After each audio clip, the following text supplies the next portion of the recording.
welcome back to Duel with the Takes. Today, we are talking about, personally, one of my favorite directors, and I think our two guests might also agree, one of the greatest directors of all time, John Carpenter. The best. We are joined once again by Nick Alexander and also our good friend, Rob, from the United Kingdom. Unfortunately. Sorry for your loss. So this is only a top 10 list, right? Yes. And you can use your vetoes up until round 3. That's where it's going to get spicy. Nick, you are our scheduled guest. I want to hear what your number 10 John Carpenter movie is. I would have to put Starman, and I'm going to veto that. It's probably going to be Nate. I haven't seen it. I'm going to veto this now. Oh, you're going to veto Josh. No, I'm not going to veto this. I was going to say, of all the John Carpenter movies Josh has seen, Starman's one of them. Josh is like, yeah, that's like one of my favorite David Bowie songs. What are you talking about? Do I want to veto this? I do have it a fair bit higher. Where's John Carter on everyone's list? Stop it. What? Yeah, you know what? I'll do it. It's the first round. Nate's using his iconic veto first round. Oh, there it is. I have Starman a bit higher. Instead, at number 10, I'm going to nominate The Fog. Dude, Nate. The Fog is a fine. I just personally have a lot of love for Starman. I think I watched it for the first time in preparation for this episode, and I was blown away by how well it has aged. For being like an 80s kind of sci-fi romance drama, you think it would just be really dated and cheap. I need to share my love for Starman a little bit higher. I'm leaning towards Nate on this one because Nick admitted that he hasn't seen this one. Since he hasn't seen Starman, why do you think The Fog should go higher, though? What do you like about The Fog? I'm trying to defend as much as I can, but I think in the end, Nate's probably more right than I am. I think you would have a preference for The Fog, Josh, because it has pirate ghosts. Ooh. That sounds pretty epic. Ooh. The highlight for me in the movie is you got Jamie Lee Curtis again, who was in Halloween, but you also have her mom, Janet Leigh, who was in Psycho. Yo. Okay, I'm fine with it being number 10. I was gonna say, I have The Fog at number 7. Yeah, I have Starman higher than 7, so I think this was a good use of a veto. Rob! You want to go with your number 9? My number 9, that is Assault on Precinct 13. Okay, yeah, I have it at number 8, personally. Believe it or not, this is his highest critically received film. Interesting. Really? That is really interesting. What's your take on Assault in Precinct 13? See, I really love the idea. It's been a while since I've seen it. There's a few things I can remember here and there. It's very different from what he usually makes. I appreciate that. I also like the fact this film doesn't pull any punches. Like a little girl gets shot straight to it, I don't think. There's a lot of interesting, brutal ideas. It's a nice sort of mesh between the cop characters and the prisoners. I think that was pretty interesting. And I just like the idea that it's one continuous siege. This is actually the other one that I watched in preparation for this for the first time, and I was actually blown away. The budget for this film was $100,000. Yeah, I was looking at that right now and I was like, whoa. I think this movie walked, so a lot of his later movies that I really love could run. But from what I've seen of it, and then just established his style of group character films and just a setting and how they react, and then just dealing with outside threats and that sort of thing. I do as well. There's definitely a lot of later Carpenter in this film, which I think is something that needs to be paid attention to. All right, so Assault on Precinct 13, number 9. I'm going to place what I had at my number 9 here, which is In the Mouth of Madness. And what I think is really cool is when Carpenter was writing this, and it's one of those he wrote under an alias. He wrote it under a different name because he tends to do that. He doesn't like taking all the credit for his films. Michael De Luca, apparently, is the writer. And he actually used Stephen King as a script consultant, and they were great friends because they worked so closely together on Christine as that movie went into production before the book was published. So any disagreements with In the Mouth of Madness at number 8? I think this is going in the mouth of number 8. Back to you, Nick, with number 7. Number 7, well, I had The Fog there. Whoops. Oh, stinky. I'm gonna have to put Starman there. I gotta protect my top 5. I'll put Starman number 7. Okay. I have it one spot higher. Okay. Okay. What I really find interesting about Starman is it feels like Carpenter took a script that was supposed to be directed by Steven Spielberg and just ran with it. And I think a lot of that comes from the spite of The Thing bombing at the box office because it opened the same week as E.T. That still makes me upset. Rob, what do you think of Starman? Have you seen Starman? I have not seen Starman, but I've been convinced to see it. Rob, it's your turn to place a movie at number 6. Number 6, I have Escape from New York. Okay. I had Christine at number 6. I think Escape from New York should be in the top 5. I will veto that one, actually. I will veto that one and put... Thank you. Thank you, Nick. Yeah. I would veto Christine at 6. I think it needs to be higher. What? I love Christine. I think it's awesome. I love Christine too, but oh, okay. I'm getting Pixar flashbacks. I'm getting Tim Burton flashbacks. I'll take one. I'll leave Christine then. If that's what the board wants, that's what I'll do. So you're not going to veto? I'm not going to veto now. I'm going to save my veto just in case. All right, so that's Christine at number 6. Yeah, do you want to share some love for Christine, though, Rob, since you seem to have quite the passion for it? I do absolutely love it. I think it's a phenomenal film. I think there's so much little details in that I think are awesome. The way Arnie, each scene you see him in, he's changed slightly in his costume, his attitude changes. I think the idea that it's like this sentient car sounds like a really odd idea, but it's played so well, it's filmed and plotted in such a fantastic structure that it becomes convincing. You're no longer just thinking, oh, that's a strange concept. You get drawn in completely. There's loads of bits I love in terms of visuals. I love the bit where the car fixes itself. I think that's just awesome. And I just love this symbiotic relationship Arnie develops with Christine. I think that's so cool. Christine's the best. Yeah, the way you guys have talked about this, wanted to check out, and it probably would have been the movie I would have watched today if I did have time. There's just so many iconic films he has, and I don't know if a film like that would belong in the top 5, even though it might be very underrated. Yeah, especially if it's going up against something like Escape from New York, which I would argue is one of his more iconic films. So, Alden, I have a question for you. Yeah. I want you to take 3 guesses on who voices Christine in this movie. No one help him out. 83, right? Well, first off, Alden, have you seen this movie? I have not seen Christine, no. Who does the voice of the car? Do you want me to make it like a Who Wants to Be a Millionaire question? A, John Carpenter. B, John Goodman. C, John C. Reilly. Or D, none of the above. I'm kind of leaning towards John Carpenter. Ding, ding, ding. You are incorrect. The car does not talk at all. Trick question. Ghost cars can't talk, dummy.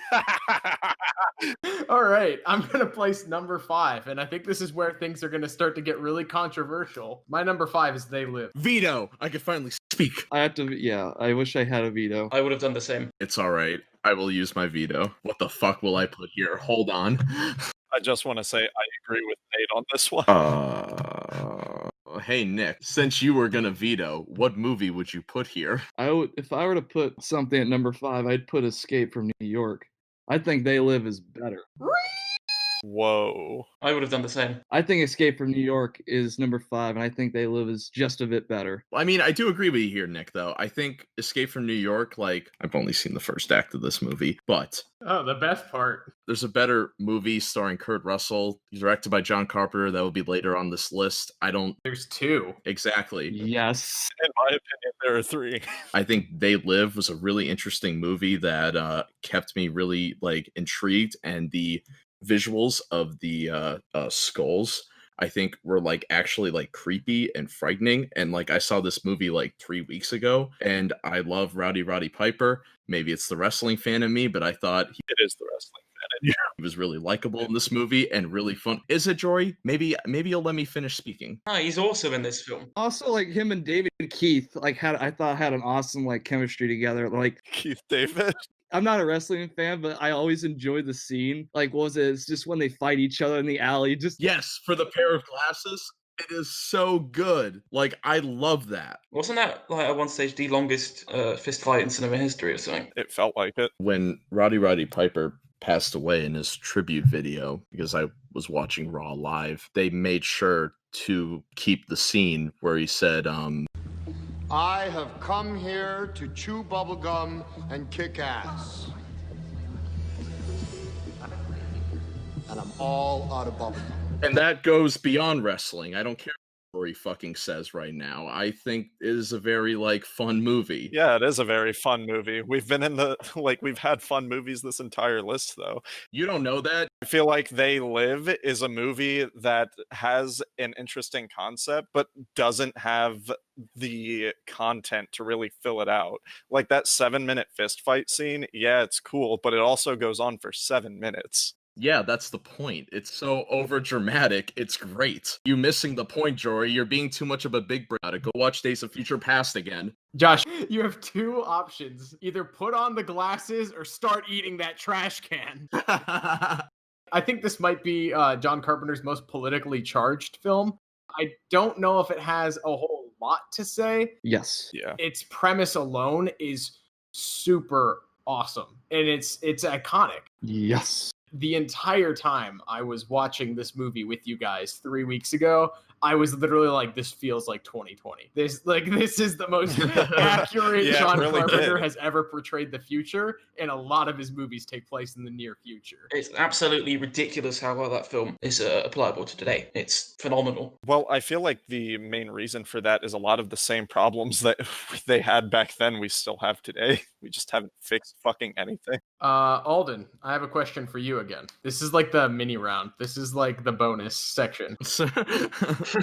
Asking Alden. All right, so we're gonna put this to a vote. I'm gonna ask you this question, and I'm not telling you which movie is which. Do you prefer the movie with strong anti-capitalist themes and the rich being portrayed as aliens from another planet that look like skeleton monsters?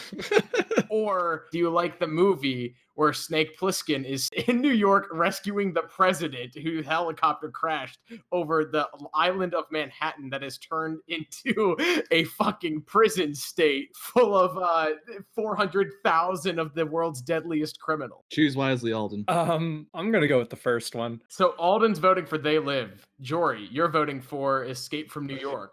Escape from New York. That's fine. Josh, you're sticking with They Live? All right. I'm also on Escape from New York. And Nick and Rob are both voting for They Live. You're right. There it is. Escape from New York, number 5. Can't argue with democracy. Well, Jory, it's your turn to place number 4. All right. Well, I guess this is appropriate. They Live is my number 4. For a second, Jory, I thought you were going to pull my leg and say Big Trouble. Oh, fuck no. I would have punched you through the screen. Thankfully, I watched Big Trouble for the first time last night, and thank God I did. This is now one of my favorite movies. It's so good. And now we are no longer using vetoes. We are in the top 3. I think Jory and I are on the same page. Halloween should be number 3. I agree. What? No. It needs to be number 2. It should be number 2. I think Big Trouble should be number 3. What? No. Not only is Halloween timeless and amazing, and it has spawns so many, all right sequels and not the best sequels, but I think maybe you shouldn't have mentioned those.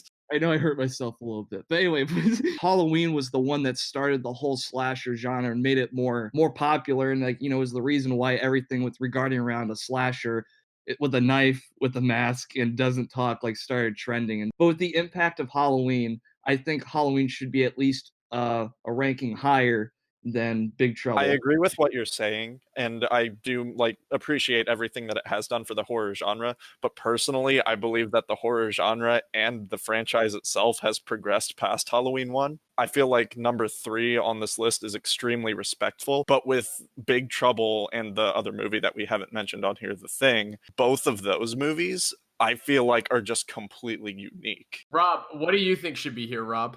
Well, I would personally say that I prefer Big Trouble in Little China. I think it's a lot more iconic. There's been how many Halloween films since? There's only been one Big Trouble in Little China. I will say this, and this is a list for another year. Halloween's not even my favorite Halloween movie. So Yeah, that was something else that I was kind of getting at. I know, Nate. I know it's not your favorite.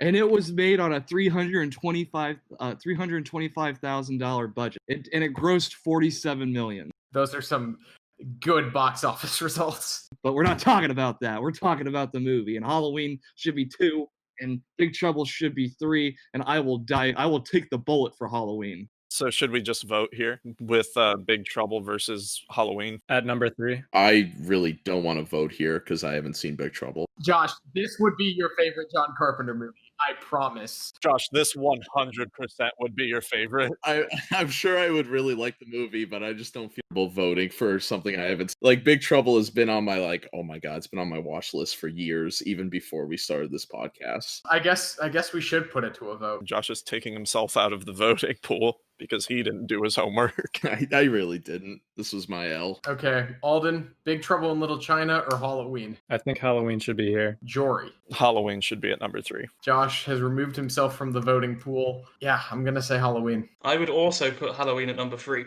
I'm out. I'm kidding. I'm not. Damn, Nick is now Michael Myers. He's not going to speak for 15 years, and then he's going to stun us all down. I'll go down with Halloween. Nick's gonna show up in Pennsylvania on Halloween. All right.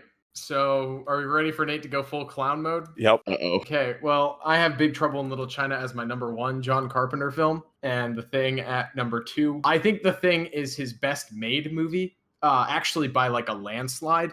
I think The Thing is a masterpiece, but I can't think of a more entertaining movie off the top of my head than Big Trouble in Little China. This is brilliant, but I like this. I don't know, like The Thing, you were saying it before, like it's his best made movie, like far and away. Yeah.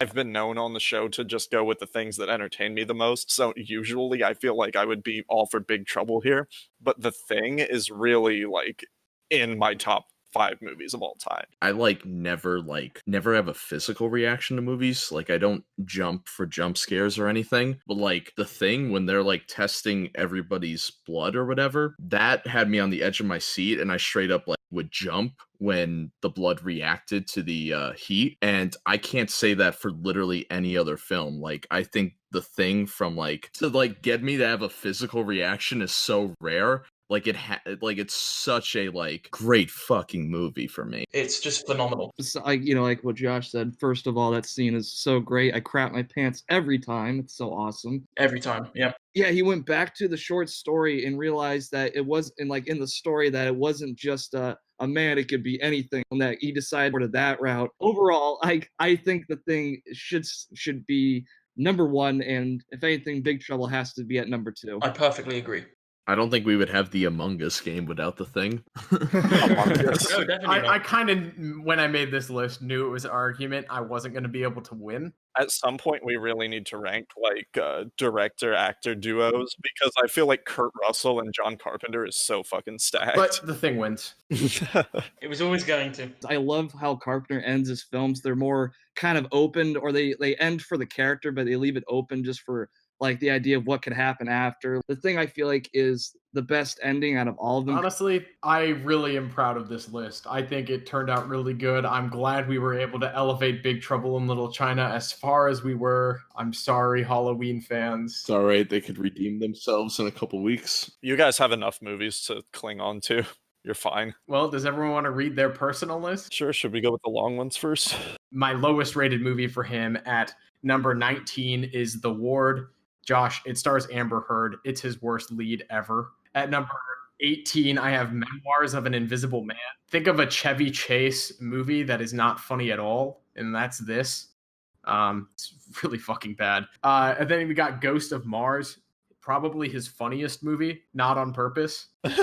Number 16, I have Village of the Damned, another horror remake that does not live up to the horror remake that is The Thing at all, but you do have Mark Hamill as a priest, and you have what's his name, Christopher Reeve as the main character, and then you've got Someone's Watching Me, a made-for-TV horror film, pretty decent. You also got Elvis.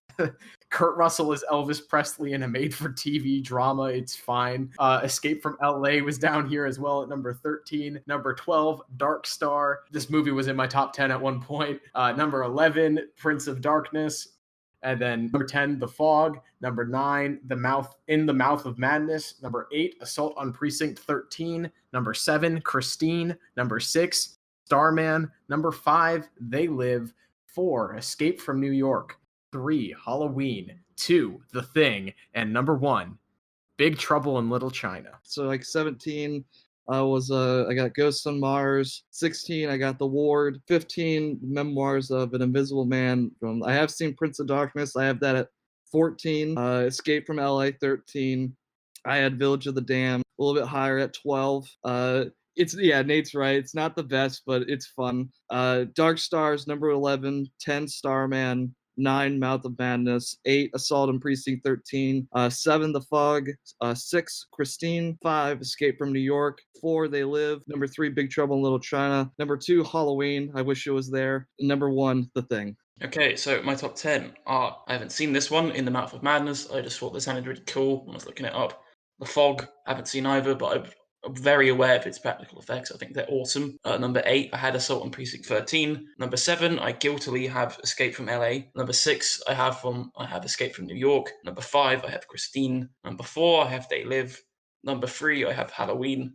Number 2, I have Big Trouble in Little China. And number 1, I have The Thing. Yeah, here's my top 5. Number 5, I have Halloween. Number 4, I have They Live. Number 3, I have Escape from New York. Number 2, Big Trouble in Little China. And number 1, The Thing. 5 is Starman. 4 is Escape from New York. 3 is Halloween. 2 is Big Trouble in Little China. And 1 is The Thing. I'll just say Halloween, The Thing, and They Live for the meme, because it's the wrestling fan in me, I guess. I'm such a wrestling fanboy, guys. It is awesome. You are, though. Don't say that like you're not. Guys, I love The Tooth Fairy, top 10 films of all time, because there's a wrestler in it. I wouldn't be surprised. Yeah, I'm that much of a simp. What's the one with Edge? Money Plane. Our group list, John Carpenter's top 10 movies of all time. We've got number 10, The Fog. Number 9, Assault on Precinct 13. 8, In the Mouth of Madness. 7, Starman. 6, Christine. 5, Escape from New York. 4, They Live. 3, Halloween. 2, Big Trouble in Little China. And number 1, you know what it is. It's The Thing. Yeah. The Thing. We did good. He's done so much variety. I think if people just opened themselves up, they would find new favourite films within his filmography.